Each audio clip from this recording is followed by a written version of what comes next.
Hi guys, this is GSMDome.com and I'm here with the Xperia Arc, a very fine Sony Ericsson piece of work with Android 2.3 Gingerbread. And this one was a former record breaker, since it was an extremely slim device. I say it was because it was 8.7mm thick, the thinnest smartphone in the world, up until Samsung Galaxy S2 was launched. So it's now one of the most thinner handsets in the world. Anyway, it's not only thin, it's also light at 117 grams. It's got a 4.2-inch display with a 480 over 854 pixel resolution. It's got 320 megabytes of internal memory, 512 megabytes of RAM, micro SD card slot, 8 gigabyte card bundled with the device. It's got HSDPA, Wi-Fi, DLNA, Bluetooth, a great, very good 8 megapixel camera with LED flash and HD video capture in 720p and 30 frames per second. Also, it's got touch focus, a stabilizer. I'm talking about the camera here of this beautiful device. The Android experience is customized with the, as you'll see in a minute, with this, the timescape section that controls and incorporates your Facebook statuses of your friends, your texts and tweets and missed phone calls and everything. So this is what Sony Ericsson brings to the table. Inside the device there's a 1 GHz CPU, a Scorpion. The device also comes with stereo of FM radio, AGPS, an HDMI port, 1500 mAh battery, providing 31 hours of audio playback, 7 hours of talk, and you'll probably use the device for 2 days on end without experiencing too much problems with the battery. So the battery is very good. Then now let's have a look at the design. As I said, at the front we have a 4.2-inch display. At the bottom we have the 3 Android buttons, classic. Press one on them and 2 LED lights up. And now at the bottom we have a small hole to release the back case that covers the battery. On the left side we have the audio jack right here, nothing else. On the right side we have the micro USB port, discrete volume button and the camera button right here. On the back side the 8 megapixel camera with flash, beautiful logo, and that's all. At the top, on off button and HDMI port right here. Okay. So now I'm back to the device. Let's see the software. Let's see what widgets Sony Ericsson offers us. All kind of clocks, Facebook, YouTube, widgets of all kinds. We have the track ID. If you use a Sony Ericsson device before you know what this is, it recognizes the song you're listening to right now. And another feature that Sony Ericsson implemented is the Mediascape. This is a nice way of showing all your pictures and albums like this. These are the ones I've taken with the camera on the device. And now let's listen to some music to get an idea of how powerful the speakers on this device are.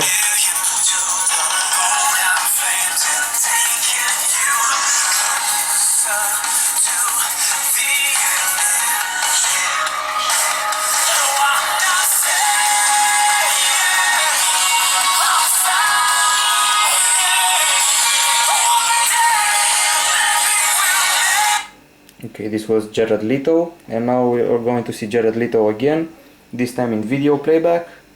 It's a coincidence, I'm no Jared Leto fan. We're going to see some video playback to give you an idea on how good the display on this device is.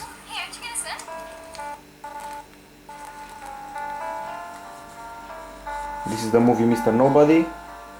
It's a mere sample.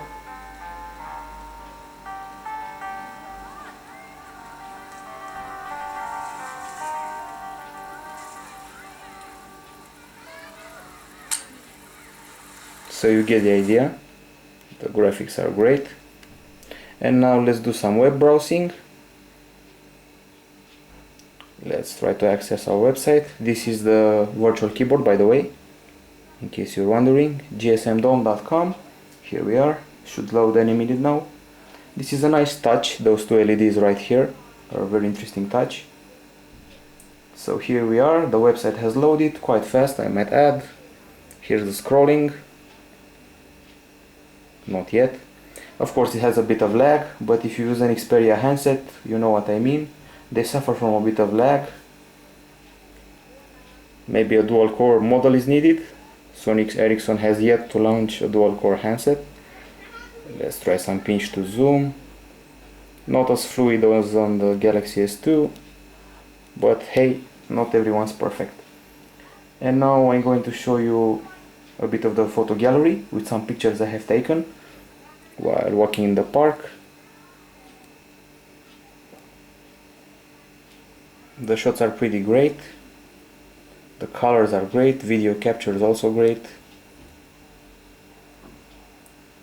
If you zoom in, you'll notice brilliant colors.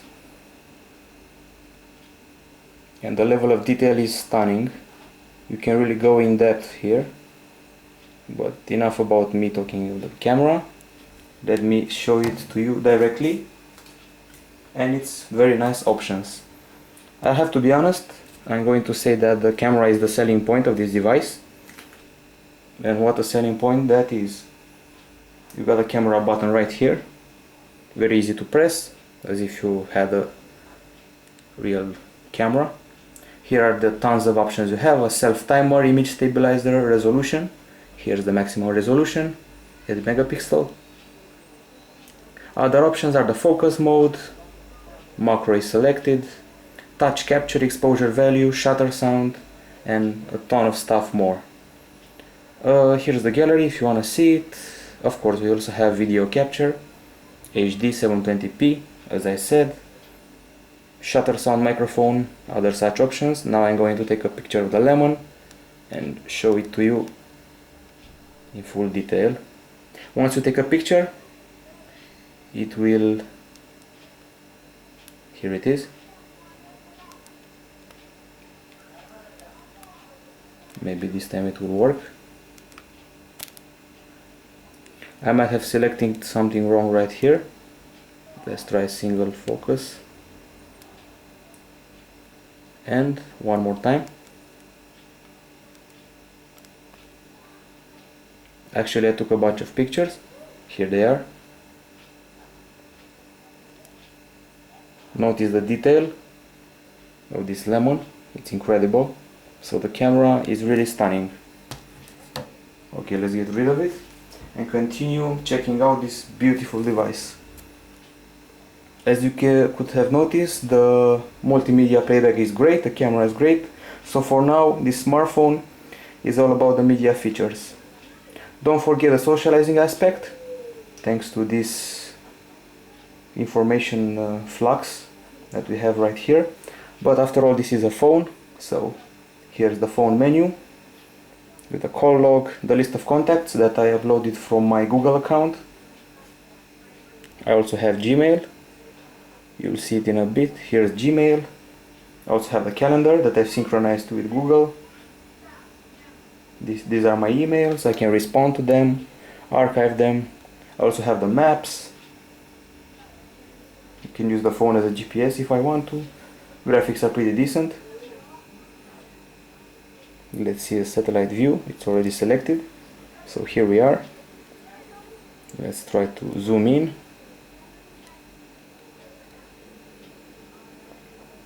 Works pretty fine, pretty fast. I'm on 3G connection right now. I'm not getting all the signal, but I'm managing. So what else is there? Let me show you this tinier view of all the widgets and all the 5 home screens that I have right here. So now let's see how Sony Ericsson customizes this device application wise. We have the LiveWire manager that handles all the accessories you want to attach to your device. We got FM radio. You have a Play Now store that I consider useless since it only has some ringtones, wallpapers, games, but I don't really like them that much. Here are some sections.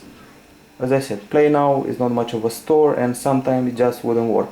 We have a media server option, an office suite to open the office-like documents, uefa.com, Let's Golf, and Media Discovery, an app that is very cool. It shows me what people are posting on Facebook and allows me to find out new songs that my friends like and that I may like someday. Other apps, the navigation from Google, as I said, the calendar. Here it is. I can create new events if I want to, set an alarm. And now it's time to show you some applications. Let me start with the weather. That it's almost comparable to the one on the HTC Sense experience. Let's hope it will load faster next time. So here's AccuWeather, probably the most popular app these days. It really looks nice. Let's see a 15 days prediction. We also got some videos, which is a very cool feature. Some videos of weathermen and weather girls talking about the weather right here. Other apps that might interest you. Let's just leave this one alone. We have the one dedicated to the Xperia phones, Xperia Hotshots. If you're keen on tennis, here's where you wanna be. With players such as Sabine Lisicki, Heather Watson and Sorana Cîrstea. You can learn what they're saying on Twitter, on Facebook, see some videos of them. As you know, Sony Ericsson is very much involved into tennis. Maria Sharapova is its official image. So they're all about tennis these days. They're sponsoring tournaments. You can see their banner everywhere. You can also see the scores that these tennis women are getting in tournaments such as the US Open.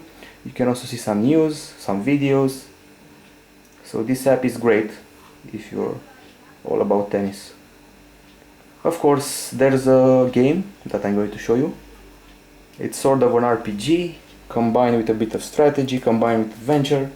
So a little bit of something for everyone. It's called Eternity Warriors. And it's gonna take a while since the loading starts harder than usual. Now that we're approaching the end, I have to say that I really like this device. I really consider it to be a very good media handset. As you can see, it's very thin. It's got a very nice design.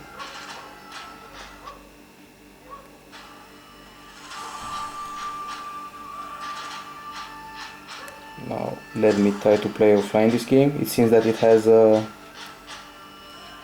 an online area, but we don't want that for now. As I said, I'm loving how thin this device is, how powerful camera it has. This with the HD capture, the stunning resolution, 4.2-inch display. Nothing but good things to say about this device. Sony Ericsson really nailed it this time. However, the lag, the CPU doesn't seem to handle everything well, and I bet that the 512 megabytes of RAM don't help it too much. Now here's the game. Reminds me a bit of Warcraft, but only a bit.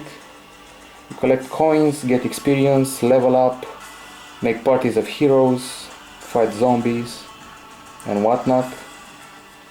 It's a very nice experience. I like to see this on a tablet. Most likely it works on a tablet as well. So this is a wave of zombies that I'm fighting.